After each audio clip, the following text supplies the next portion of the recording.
Imagine a marketplace with the annual revenue potential close to 1 trillion rand that could employ millions of people, that has a growing youth workforce, and untapped entrepreneurship potential.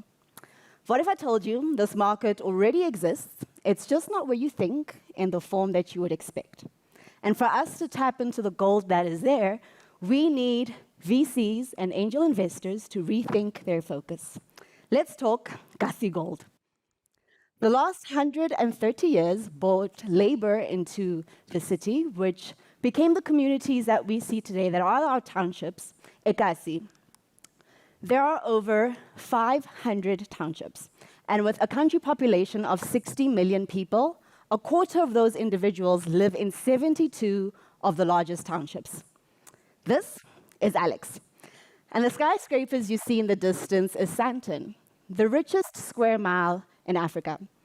This is an illustration of the paradox of the rich and poor that you will find across Mzansi. Indeed, we are facing a crisis, but this equally presents an opportunity. Research highlights the challenges that are facing small, micro, and informal startups operating Ekasi. Over the past couple of years, I have worked with female social entrepreneurs based in the townships who are solving for these problems effectively with incredible innovations, but there seems to be a misalignment between their impact on the ground and parameters set by international VCs. So I want to share with you 5 things we know about the township that you might miss in the research. People. There is a mix of retired people with years of experience that can act as mentors. There are young professionals who are the financial glue of their families, and there's a growing youth population that currently makes up 50% of Africa's entire population, and these are individuals we can train with the future skills we need, such as training and removing AI bias. Assets. Whether it is abandoned industrial plants, schools, churches, community halls, this is all infrastructure that can be revamped to create spaces for production, co-working and maker spaces, even offices for multinationals with a local focus. In addition, every township was segregated with land lot sizes of 215 square meters, which means everyone has a backyard. And we've seen a use case of people renting out back rooms, and this points to a commercial viability growing out of social housing. Money, ngunenyugu, ebaya, there's lots of it. The township market is estimated to be around 900 billion. 40% of that is in the informal sector. As an example, around 150 billion is spent in cash across 150,000 spaza shops every year. That employs about 2.6 million people and contributes as much as 5.2% to our GDP. There's also about 4 billion that moves amongst the stokvels, loan sharks, and church donations, all of which is mostly unbanked. Systems. Whether it is the hostel, the taxi rank, the stokvel, the street vendors, or the complex maze of shacks and their illegal connections, every township has a cadence and a flow that is unique to it, known by the people who live there, which has thus far remained inaccessible. And finally, resilience. We just have it. Snalanto, siyaphanda, siyapusha, we keep it moving. And this comes to life in the saying that umuntu ungumuntu ngabantu. We are because of each other.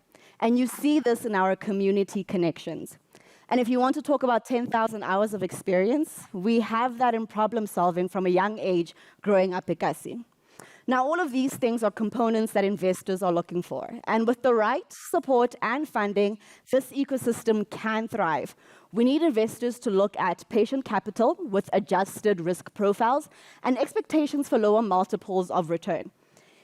Over time, the ideas and the talent do improve, and you become a first mover with a better understanding of the market. So in the same way that Silicon Valley exists to find unicorns in a market that is overflowing with capital, we can find those same unicorns Ekasi. And these aren't just international high net worth individuals. They are also our own stokvels and people who consistently send money home. And in the space between the challenges and the opportunities, there is a gap where we can quantum leap. And we do so if we challenge and change what we know, how we measure, and the motivation behind our why. So So in general, we know that there are traditional and linear systems that inform how economies organize and how communities arrange themselves. But in order to be successful at Kasi, we have to value the knowledge and life experience of the people who live there, giving them room to lead design change and systems thinking for their own interventions. We've seen this with startups like Philippi Village, that's a co-working space that operates in the Cape Flats. And by taking on some community challenges, they've been able to become successful through grassroots partnerships operating in one of the most dangerous parts of South Africa. In terms of what we measure, we tend to look at return on investment to maximize shareholder value. However, 1 + 1 at Kasi doesn't always equal 2, right? So we have to understand that there's an interconnectedness, and therefore CSI and ESG need to be as diverse and integrated. For example, it's understanding that education is more than books and painting classrooms, but children also need access to a meal, electricity. Girls need access to pads and clean toilets so that they don't miss out on school. Startups like Ritaka have effectively solved for access to education by providing kids with backpacks fitted with a rechargeable light, and this powers while they walk home so that they can do homework with light when they get there.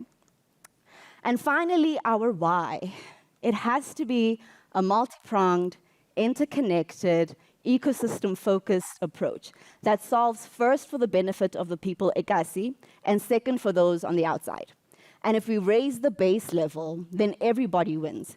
This looks like bringing means of production closer to the township in order to improve work performance and quality of life. We have seen startups like Clothes to Good effectively solve for people, planet, and profit.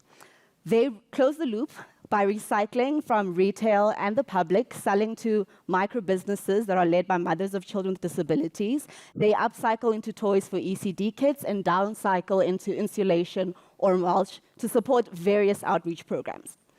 So all of these things point to the fact that through grassroots partnerships that already exist at Kasi, we can de-risk the process, that there is a market that can scale with the right access measures in place, that the relationships that exist offer a degree of transparency and security, and in the absence of pitch decks, because no one's going to write that, storytelling in the way that only Africans can should be used as a way to find out about the founder and their mission.